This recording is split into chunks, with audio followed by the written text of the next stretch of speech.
Welcome to the Winter Story Lodge. My name is Mike Sika. I am a Yakima Navajo Hopi. I'm based in Yakima, Washington right now, but I'd like to come over and visit Red Eagle Soaring and do a lot of really creative stuff. I think Red Eagle Soaring does a lot of really neat stuff, and I've been invited along to help guide the process along the way. I was one of the instructors this week, and I had a lot of good time working with everyone's friends and family and the students involved in the project. What we're doing this evening goes back to a lot of traditional teachings, a lot of traditional ways. The winter time is the time for telling stories, and that's why we have our own Winter Story Lodge here in Seattle with Red Eagle Soaring. They went through the process of developing their own stories to share this evening, and a lot of the stories that they learned some stories too this week, and they'll be sharing those as well. But stories, they take on many forms. Sometimes they come to us in the forms of songs, in the forms of dances, in the forms of oratory traditions, and you're going to see a little bit of all those things tonight. And what we really like to emphasize is that we're sharing these kids' original stories, and I always like to refer to them as artists because they're doing the same kind of work we artists do. And I'd like to invite Roger Fernandez here, and he's going to say a few words to open us up this evening. Thank you.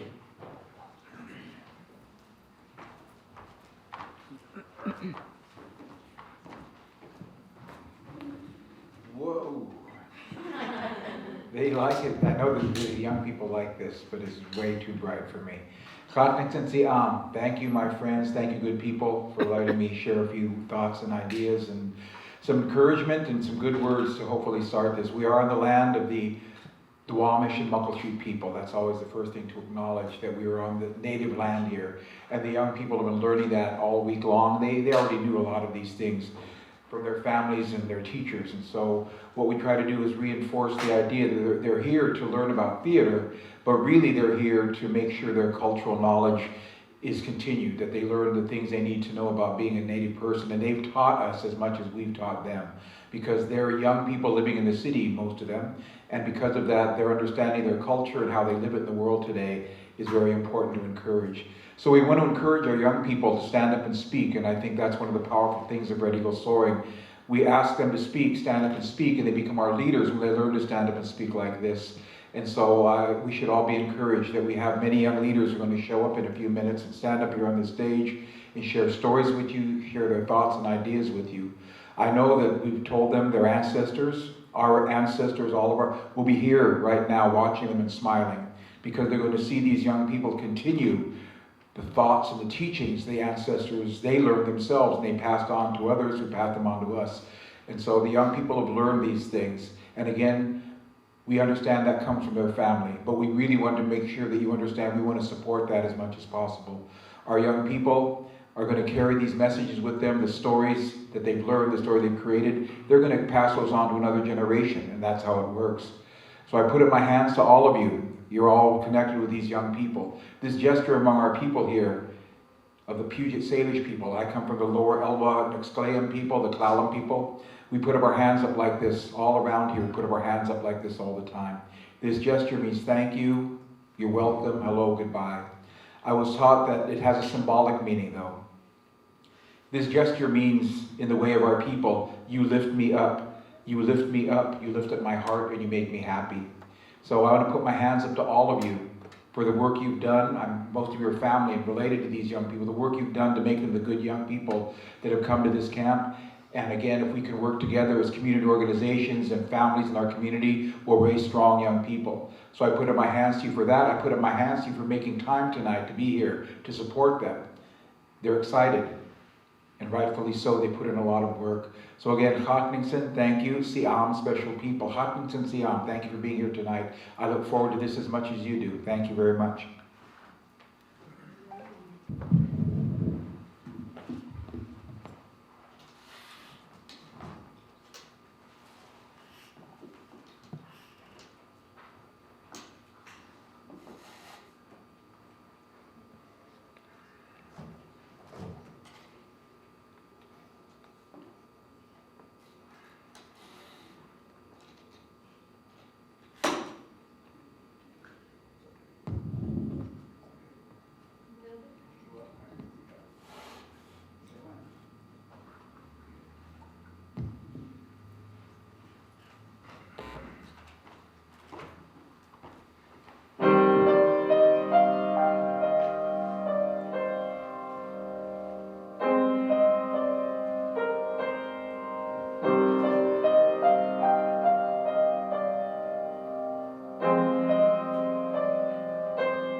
And now, welcoming to the stage, Aspen Hayes. Aspen, she'll be doing a play for us tonight. Good evening, I'm Aspen Hayes, and what I am presenting today is I'm doing a play, an original play that I have been working on for these past 3 days. The title of it is Lasting Oneness. I was inspired to write a play because I dreamt about it while I was thinking of what to write. The story came to my mind when I was dreaming.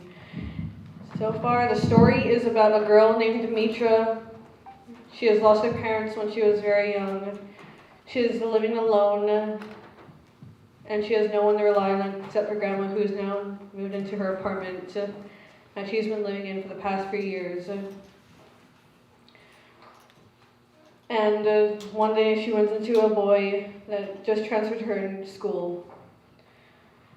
The boy is named Victor. Victor and Demetra become rivals in class because they are both smart and very talented. While becoming rivals, Victor decided to become friends with her. Demetra refuses all the time he asks. And then one day, Demetra just surrenders and becomes friends with him. She gave it some thought of what she was feeling inside her heart. It was a feeling of love that she had never felt in these past few years. She had forgotten what love was, and she was so frustrated about it and mad. She ignored him for days. Victor didn't understand why. He kept asking and asking. Then eventually, Demetra told Victor why she was avoiding him. She had feelings for him, and she told him the truth. And Victor did have the same feelings for her as well. And right now, I'll be presenting the part where Demetra is frustrated over the feeling of love again with Victor.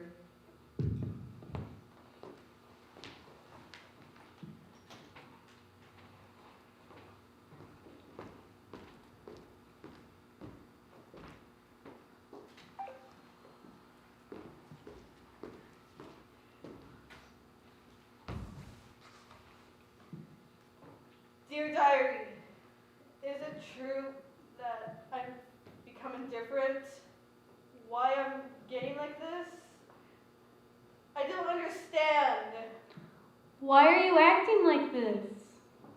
I don't ever want to feel like this. Demetra, please don't be upset.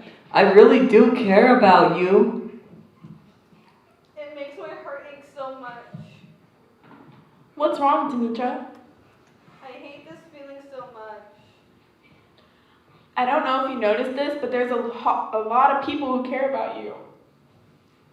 I haven't felt like this ever since my parents died.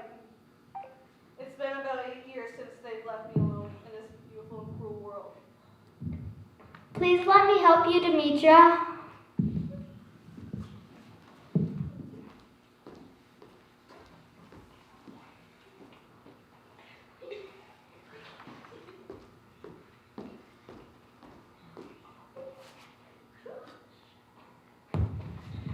And now coming up on the stage, Avery and Mercy presenting a play.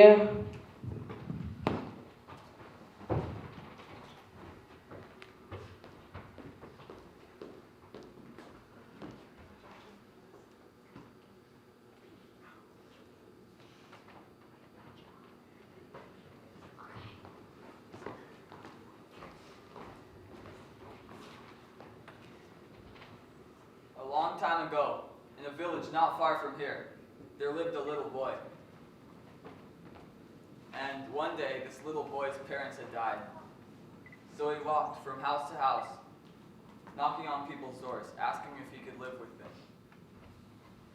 But people wouldn't let him in. They opened up the door and just yelled, "Go away." They decided the boy should live with his uncle. the little boy's uncle was very abusive. He would be beat every day and only be able to eat the leftovers of what he got. But worst of all, the uncle would talk to him like this.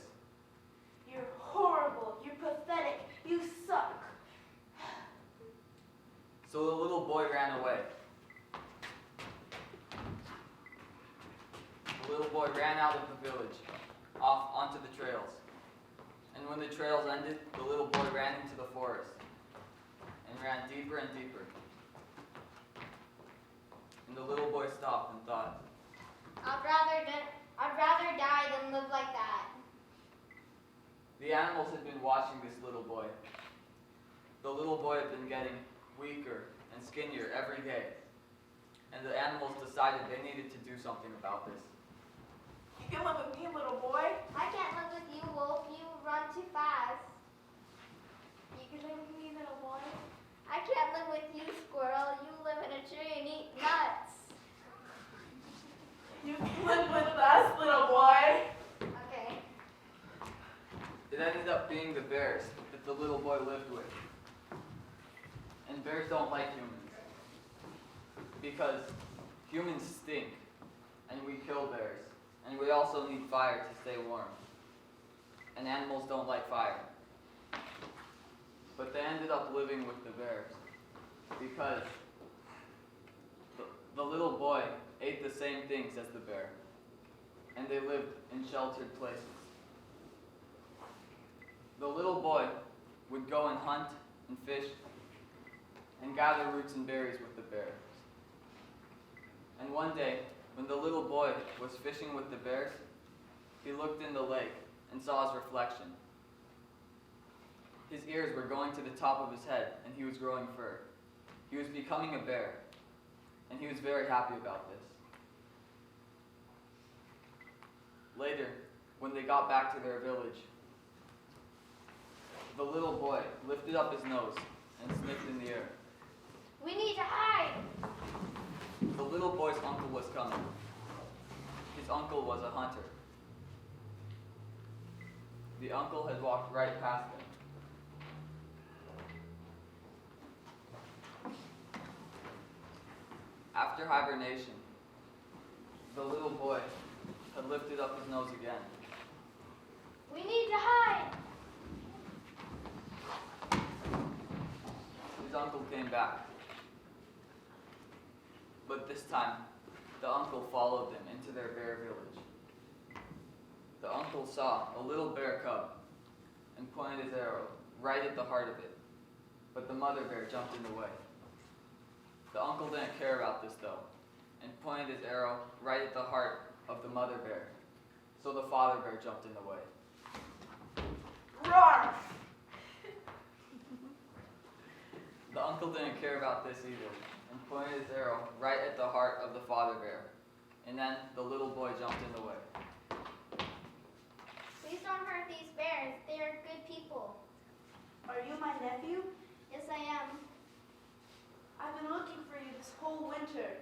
I couldn't figure out why you left me. I went to the elders, and the people told me that I was mean to you. I'm sorry for being mean to you. Will you come back with me? I will be nicer. Go with your uncle, little boy.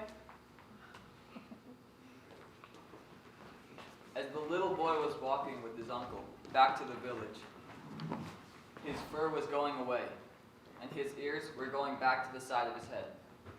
He was becoming human again.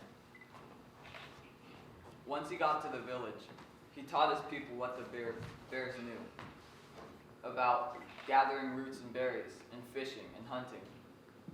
The people respected him now, and his uncle would treat him well.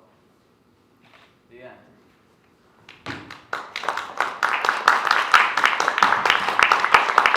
Breaking news! Snake has come to our area, Rising Rock, and offered riches and gold if he can have a house here.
think the snake should not come. Because if the snake comes, he might turn against us and eat us. It's just not fair. Just imagine food and water, clothing, everything we need, and anything we wanted.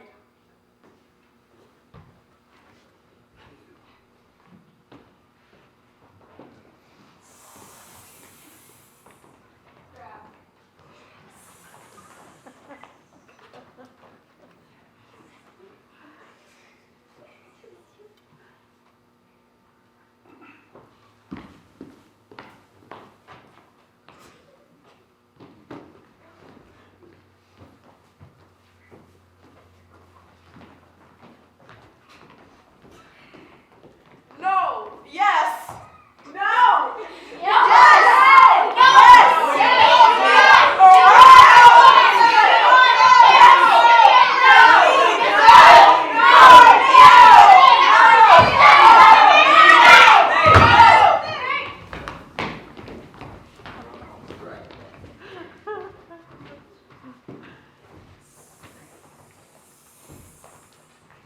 Yeah, I'll give them my money, but I'll also eat them too.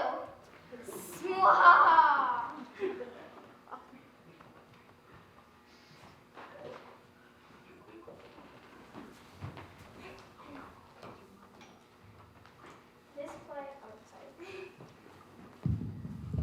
This play represents the no dapple because the people the people who are saying no doesn't want the pipelines to be there, and the people who are saying yes are supporting the oil company, and the snake represents the pipeline. The next play will be Blonde Hair, Blue Eyes by Justice and Kaya.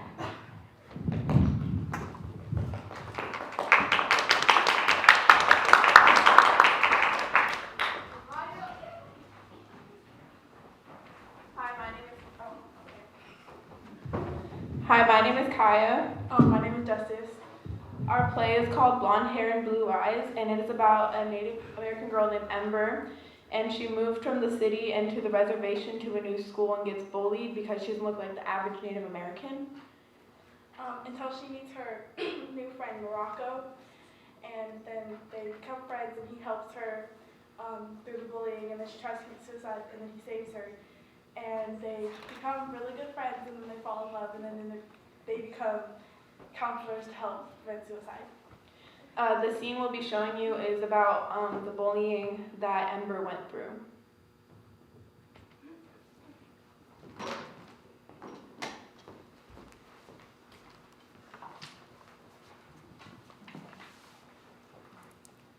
Dear Diary, I was on my phone, and as the bullying started to happen again, comments were flooding my social media full of hate. You aren't native. What kind of native has blonde hair and blue eyes? Get out of here, white girl. No one likes you here. Why do you even try? You don't belong here. Go back to where you belong. You aren't native. You're ugly.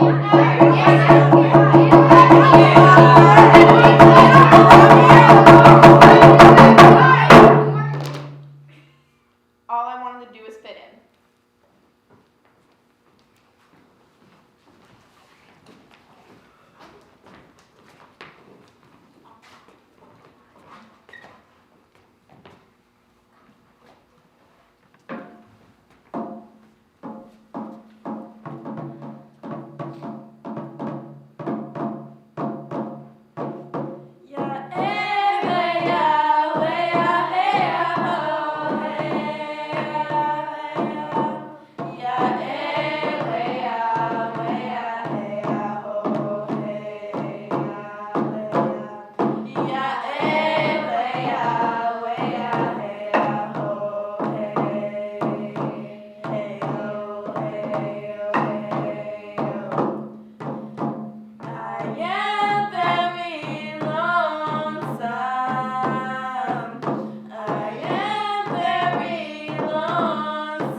My name is Avery Jefferson. I'm 14.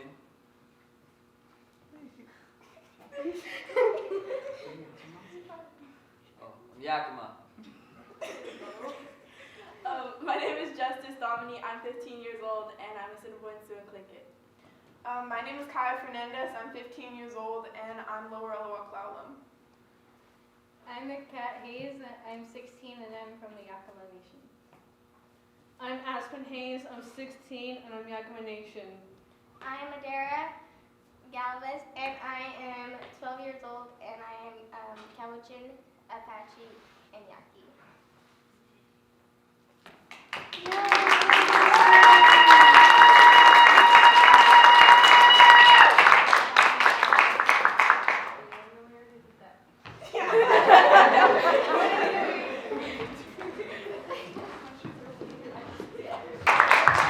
So at the beginning of the week, they didn't have stories necessarily. They were learning the process of writing stories. So what you got to see tonight were excerpts from plays that they are currently working on.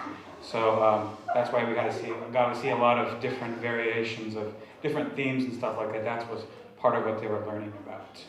So thank you for coming. We appreciate everybody who made it. And yeah, we can meet downstairs and we can congratulate the students, and we'd love to hang out with everyone here that made it tonight. Thank you very much. Oh yeah. So could I ask Red Eagle Soaring to come on out to the front stage for a photo op, please?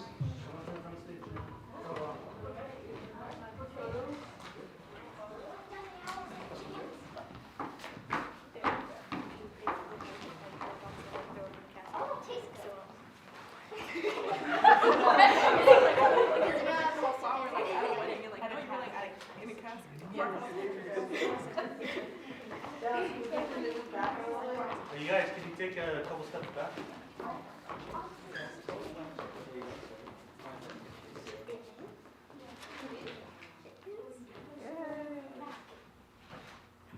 Cool.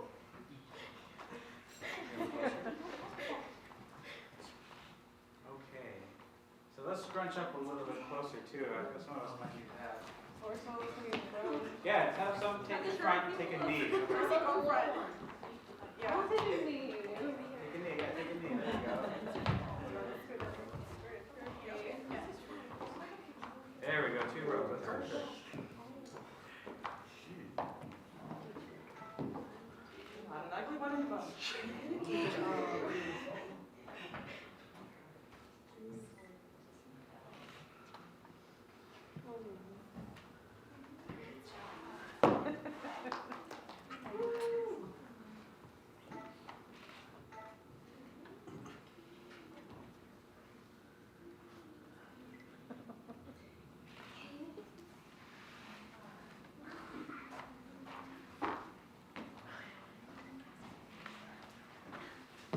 All right, now we'll have plenty of time for more individualized pictures downstairs. Thank you.